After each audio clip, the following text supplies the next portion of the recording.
여러분들께서도요, 자기 안에 올라오는 부정성에 대해서 문제라고만 생각하지 마시고요, 그거를 인정하는 그런 수행을 하셨으면 좋겠습니다.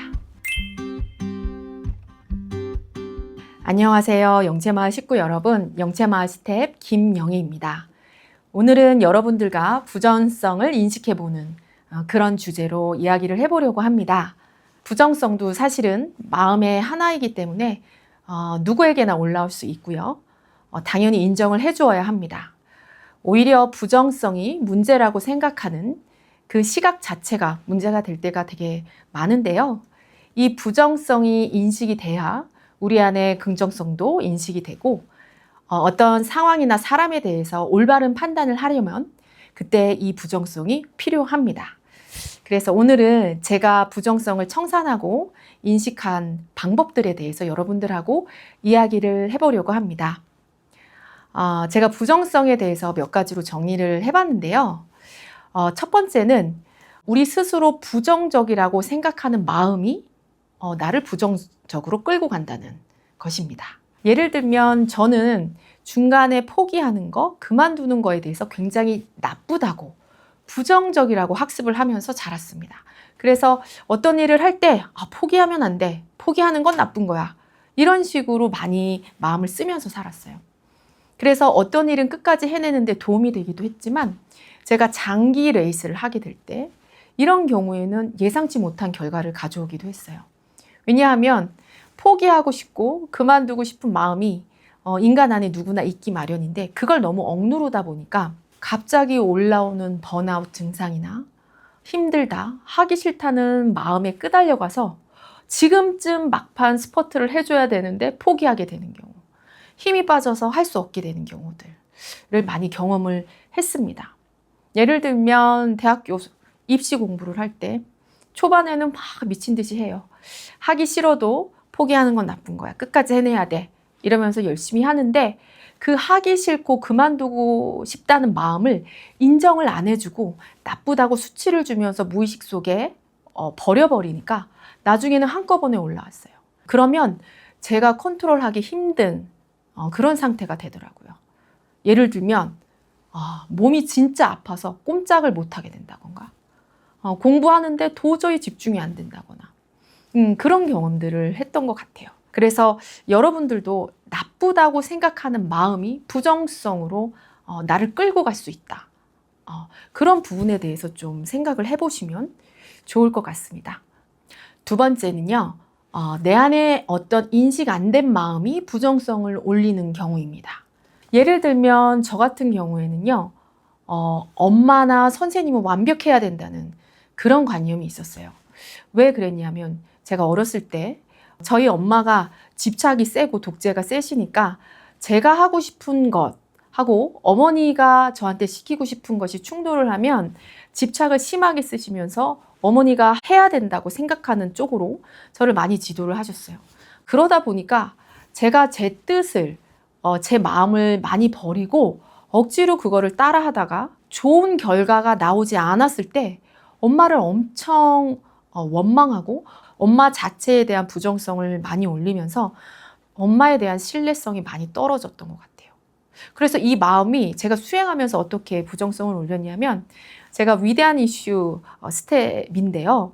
헤라님께서 어떤 사실관계에 대해서 헤라님도 인간이니까 또 여러 가지 사안을 접하고 계시니까 잘못 말씀을 하셨었어요. 근데 저는 헤라님이 아마 그게 맞을 거야 라고 얘기하면 저도 모르게 제 안에서 올라오는 의심은 버리고, 헤라님이 맞다고 했으니까 이게 맞을 거야 하면서 확인 안 하고 그냥 편집을 하거나 하는 경우가 있었어요. 그런데 나중에 보니까 그 사실관계가 틀리다는 걸 알게 됐을 때 제 안에서 헤라님에 대한 부정성이 막 올라왔던 거예요. 이 헤라님 왜 틀리셨지? 그러니까 헤라님이 틀릴 수 있는, 헤라님도 실수할 수 있는 존재라는 거에 대해서 제가 아예 인정을 안 했던 거예요. 그러면서 막 헤라님이 이상하다, 이런 식의 마음이 올라왔던 적이 있는데, 그게 바로 제가 엄마한테 집착당하고 독재당하는 과정에서 생겼던 마음이 올리는 부정성이라는 것을 알게 됐습니다. 그 마음을 인식한 다음에는요, 제가 위대한 이슈를 촬영하면서 헤라님의 어떤 객관적인 사실에 대해서 약간 실수를 하셨을 때 제가 제 안에서 올라오는 의심이나 이런 거에 대해서 인정을 하고 헤라님과 소통을 합니다. 헤라님, 요거는 사실관계가 좀 틀린 것 같은데요. 뭐 제가 찾아보겠습니다 라든지 그렇게 하면 제가 틀리는 경우가 있고 또 헤라님이 틀리시는 경우가 있어요. 어쨌든 그건 마음 차원에서 본질적으로 해석이 틀린 부분이 아니라 객관적인 사실에서 올 수 있는 혼선이기 때문에 이제 그런 것들은 저한테 이제 큰 문제가 안 되죠. 그래서 제가 헤라님에 대해서 올리는 부정성은 내가 엄마한테 올렸던 부정성이 투사되는 경우가 굉장히 많구나. 그런 것들을 알게 됐습니다. 세 번째는요, 부모님하고의 관계에서 신뢰관계가 제대로 형성되지 않은 경우 부정성을 심하게 올릴 수 있다는 것입니다.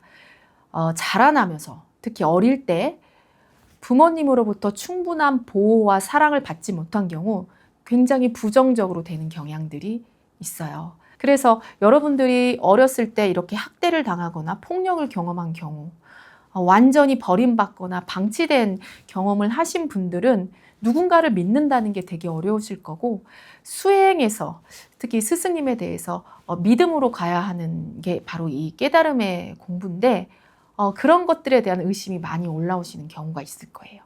그럴 때는 분명히 나를 방치하거나 학대한 부모로 투사하는 경우가 있을 테니까요. 그런 부분을 잘 살펴보시기 바랍니다. 네 번째는요, 내가 내 안의 가해자를 못 알아차릴 때 부정성으로 올라오는 경우입니다. 즉, 내가 나를 수치 주는 것인데 그걸 모르고 남이 나를 수치 준다고 생각하는 경우입니다. 즉, 나는 피해자가 되고 상대를 가해자를 만들어서 부정성을 올리는 것이지요. 수행하면서 헤라님이 저희한테 말하는 관념에 대해서 저희가 그런 경험을 많이 하는 것 같아요. 예를 들면 너 그거 집착이잖아 이렇게 얘기했을 때 그 집착을 알아차리고 인정해줘라 이런 뜻으로 하신 건데 저희는 그렇게 들을 때가 많아요. 집착은 나쁜 거구나. 집착하면 안 된다고 했지? 이렇게 나도 모르게 생각하는 경우가 있어요. 헤라님이 어떤 마음에 대해서 딱 얘기했을 때 우리 수행자들은 무의식이 열리면서 그 에고가 바로 뜨게 됩니다. 그리고 그 에고가 뜰 때, 그 마음이 뜰 때 그걸 수치 주는 가해자도 같이 뜨게 되죠. 근데 그 가해자를 인식하지 못하면 그 마음을 인정하라고 얘기한 헤라님이 내 마음을 수치 준다고 생각하면서 피해자가 돼버리는 경우가 있습니다. 그래서 헤라님은 그 마음을 싫어해. 이런 식으로 부정성을 쓰는 경우가 굉장히 많습니다. 그렇지만 다시 한번 말씀드리자면 헤라님은 이 세상 모든 마음을 인정해 줘야 된다고 생각하시는 분이고 늘 그렇게 가르침을 주시는데 저희 안의 가해자가 그거를 왜곡해서 듣는 것이죠. 이 얘기는 헤라님께서도 많이 하셨지만 여러분들도 실상 이런 상황에 접하게 되면 나도 모르게 끌려가는 경우가 굉장히 많습니다. 그래서 여러분들이 내 마음에 대해서 어떤 식으로 가해를 하고 있는지, 어떤 마음이 올라오거나 인식할 때 그걸 수치 주는 가해자에 대해서 꼭 한 번은 인식을 하고 넘어가셔야 올라오는 부정성을 잘 알아차리실 수가 있을 겁니다. 제가 맨 처음에 포기하고 싶고 그만두고 싶은 마음을 제가 부정시하면서 어느 순간 포기하는 놈 자체가 돼서 포기해버리더라. 그런 얘기를 드렸는데요. 제가 수행하면서 이런 일이 있었어요. 그만두고 싶을 때. 저는 처음엔 그 마음하고 막 싸웠어요. 그러다가 나중에 에이, 그만둘 수도 있지. 이렇게 생각을 하니까 오히려 내가 이 수행을 어떻게 시작을 했는데 이 수행이 나한테 얼마나 희망을 주고 소중했는지 그 긍정성이 다시 올라오면서 이것은 그냥 마음일 뿐이구나. 제가 성장하면서 부정적이라고 수치줬던 그 마음이 현실에서 다시 올라왔는데 내가 인식을 못했다는 것에 대해서 알게 되면서 제 안에 올라오는 부정성에 대해서도 다시 보게 되는 계기가 됐습니다. 여러분들께서도요, 자기 안에 올라오는 부정성에 대해서 문제라고만 생각하지 마시고요, 그거를 인정하는 그런 수행을 하셨으면 좋겠습니다.